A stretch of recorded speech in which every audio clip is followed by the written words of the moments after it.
Pag-usapan pa natin ang mga problema ni Dayan kasama si Mobile Journal Yeda Pascual. Nako, Yeda, matinding problema ang pasan-pasan ni Dayan. No? Paano niya raw na nakukuhang dalhin, no? Pasanin itong ganitong klase ng pagsubok sa buhay?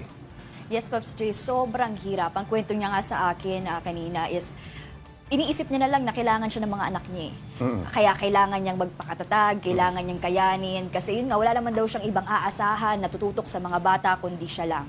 Ang sabi niya nga sa akin, Pops Trey, magdamag daw talaga siyang gising, matutulog siya, alas 6, 6:30, para may tumutok nga dun sa kanyang mga anak. Dahil bawal matuyuan ng pawi sa likod, kailangan talagang nakikita niya, bawal talagang tulugan yung mga bata. At nakwento niya nga rin sa akin na nitong April lang, yun nga, ay naisugod daw siya sa ospital dahil sa nahilo siya, dala na rin ng sobrang pagod at puyat. Pati stress, ano? Okay, yung kambal nga lang, halimbawa, no? Na kambal na sanggol, mahirap ng alagaan. Yung tatlo pa, triplets, mahirap. Kamusta na si Uno? Natingnan na ba ng doktor? Yes, Pops Trey, ngayon naman si Uno ay kasama naman nila sa bahay. Kaya lang advice kasi ng pwede niya, Pops Trey, makabubuti talaga sa bata kung madala sa Manila. Dahil nga maraming komplikasyon bukod sa may butas nga yung puso niya, madalas mag-seizure, madalas sikain, tapos yung lungs nga ng bata ay nag-collapse na. Kaya talagang, yun nga, nahihirapan sila. Kailangan lagi daw naka-nebulizer yung bata at meron na nga maintenance, may mga gamot na iniinom. Naku, Yeda, pati pala itong si Mister, nagkasakit, ano? Tama. Na-stroke. Kamusta na ang pagka-stroke sa kanya at nasa na siya ngayon? Pops Trey, ayun, December din nangyari yung na mild stroke nga yung kanyang mister. Ang sabi niya sa akin, nag-50-50 daw kasi that time si Uno habang nasa ambulansya. Kaya yung kanyang mister biglang hindi nakagalaw, biglang nanigas daw yung kamay, yung paa. Pero sa ngayon naman, Pops Trey, nakaka-recover naman na daw. Yun nga lang, syempre marami ng bawal mapagod, bawal mapuyat, at may mga maintenance na rin na iniinom yung kanyang mister. Nasunugan pa sila ng bahay, no?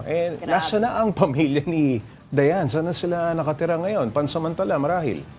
Pops Trey, after no, nangyari din yung sunog, December din So sabay-sabay talaga sa December nangyari lahat ng yan. Meron namang mga mabubuting tao na nagbigay daw ng donation sa kanila at nagtulong-tulong sa paggawa nga nung tinitirahan nila ngayon. Meron na? Yes. Nakapagpatayo na ng bahay? Ultimo mga yero, pinto, talagang may mga nagbigay naman daw at after a week nga, nabuo naman na yung bahay. At ayun, meron naman silang pinadalang picture sa atin. Pero ayun nga, kaya lang, syempre, talagang hirap pa rin sila sa buhay ngayon dahil nga sitwasyon nung kambal at nung dalawang batang nalapnos yung balat. Nako, paano sila ngayon nabubuhay, Yeda? Saan sila kumukuha ng pantusto sa pang-araw-araw? Paano ba yon? Pops Trey, ayun nga, ang hirap din talaga ng buhay nila kasi itong kanyang mister, dahil syempre kailangan tumulong sa pag-aasikaso sa kambal dahil nga halos tumira na nga raw sila sa ospital, ay nawala ng trabaho, dating delivery Dahil boy. ba na-stroke siya o paano? Dahil din sa pag-aalaga doon sa mga bata. Pero ngayon daw sa mga sideline, nagiging pahinante at yung kanyang misis, kahit nasa bahay nag-aalaga, rumarakit, nag-i-edit sa mga phone ng mga invitations para kahit sa paano, may pandagdag sila. So far, ayun lang daw yung talagang inaasahan nilang dalawa. Hindi rin regular ang kita, no? Yes, talagang hirap. Maraming salamat, Mobile Journal Yeda Pascual.